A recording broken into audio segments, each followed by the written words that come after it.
So Joe Biden just dropped out of the presidential race. So much for democracy, eh, Democrats? Democracy! Now, over the past couple weeks, we have heard Joe Biden say that I am the Democratic nominee and I am staying in the race.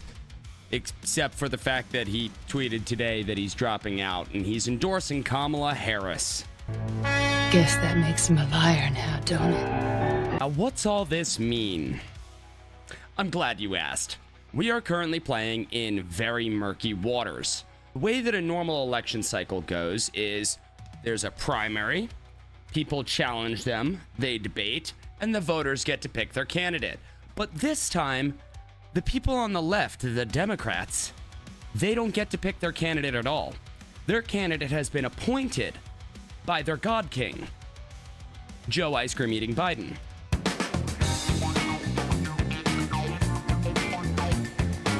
So, Joe Biden has endorsed Kamala Harris.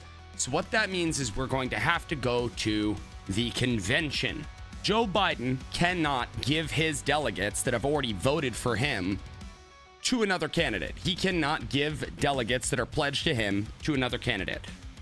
But since he endorsed Kamala, doesn't that mean that there's a bit of unfair play? Kind of. So the Democrat National Convention, that will be taking place.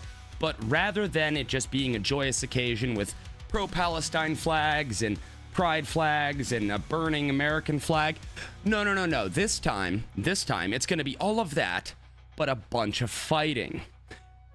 There are many people who could step forward and say that they would prefer to be the nominee over Kamala Harris. She's not that well liked.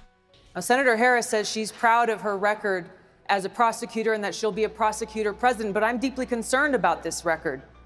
There are too many examples to cite, but she put over 1,500 people in jail for marijuana violations and then laughed about it when she was asked if she ever smoked marijuana. She blocked evidence. She blocked evidence that would have freed an innocent man from death row until the courts forced her to do so. She kept people in prison beyond their sentences to use them as cheap labor for the state of California. And she fought to keep cash bail system in place. But with President Biden's endorsement of her, that might lead a bunch of delegates to, back her. Another thing that she has working in her favor is the fact that a lot of the campaign donation money was made in both her and Biden's name, which means that she will have access to it, at least a large portion of it. Which means that the party that tells you that they hate big money just chose their candidate based on big money. Yeah. Democracy. It was said that you would destroy this and not join them! So here's what's probably going to happen at the convention. The Democrats are going to go there. They are all going to argue for a little bit. There may be some candidates that step forward instead of Kamala Harris. Barack Obama has said that he believes it should go to an open convention without any endorsements and let the people at the delegates decide. That's somewhat better than the current plan, but still, you have people like Hillary Clinton who have now endorsed Kamala Harris. Evil does no evil. It makes sense. Evil things, evil stuff. So the convention will take place. The delegates will have to pledge to their candidate. Whichever candidate is going to win will become the nominee, whether that's Kamala or otherwise. But if it's not Kamala, they lose out on a huge chunk of donation money. So they're probably not going to do that, which means it's going to fall down to who does Kamala pick as a running mate. A lot of people have floated the idea of, Gavin Newsom, the absolute evil overlord of California, or Stretch and Gretchen, the wonderful piece of crap that she is. It's really going to come down to what the whole ticket holds. But I will tell you this. Pretty much every pollster says that Kamala polls just as well as Biden against Trump. It is not going to boost their numbers, and nor is it going to boost the confidence of their voters. Their voters are the people that are completely being disenfranchised here. As somebody who absolutely hates everything that the left stands for, they still should get to pick their candidate. Welcome to democracy. And the Democrats have taken that ability away from them. Because Biden, even though he should have stepped down long ago, because he has been cognitively declining for ever, I think ever. She knows so long as she was denied. Waited until now. Waited until all of the primaries, all of that stuff would have been done to drop out. Forcing the hand of the DNC to back Kamala or to, front a better candidate. So right now, it is looking like it will be Kamala versus Trump. We just have no idea who's going to be up against Vance. And this is absolutely hilarious because the Trump campaign said that they're not going to have a VP debate with Kamala Harris because they don't know who the VP candidate would be. It's like they knew something. Well, we all did. We all knew. We've known this for months.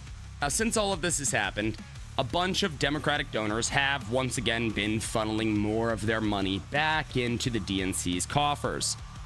The problem is, not all of them. Yeah, a lot of them have said, yeah, no, we don't really have confidence in Kamala. We don't like her. And who could blame them? She is a shrew sociopath who sucked her way to the top. And I am not afraid of saying that. I swear to God, she's like the older female version of Harry Sisson. Moving on.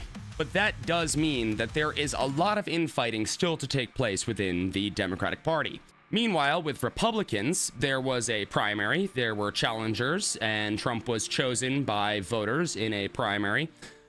And then he became the candidate, and then he picked his VP even after an assassination attempt. And now they are running together, kind of like the process always has been. Kind of weird for the anti-democracy crowd to have, followed the process of letting their people have their voice. Mind you, this is coming from somebody who hates the two-party system, but with what we have, at least they did the thing they're supposed to do, right? But for all of you people on the left, you don't get to pick a candidate this time. It really does just come down to you're voting against something, rather than voting for something. Anyway, it's going to be absolutely tons of fun live streaming the DNC now because I just cannot wait to see the hate and vitriol that crowd just loves to spew. It's like it radiates off of them. You ever play 7 Days to Die? They're the feral zombies. The ones that run and scream. Let me know what you think about Kamala Harris becoming the new challenger to Donald Trump in the comments below. Who do you think she'll pick as VP, and how do you think this is going to work out for the left? Oh, it's going to be a fun election season, everybody. You know what? I should probably go pregame this. I'm going to need to pregame for a couple months to deal with the DNC. I'm going to go start drinking now. Peace.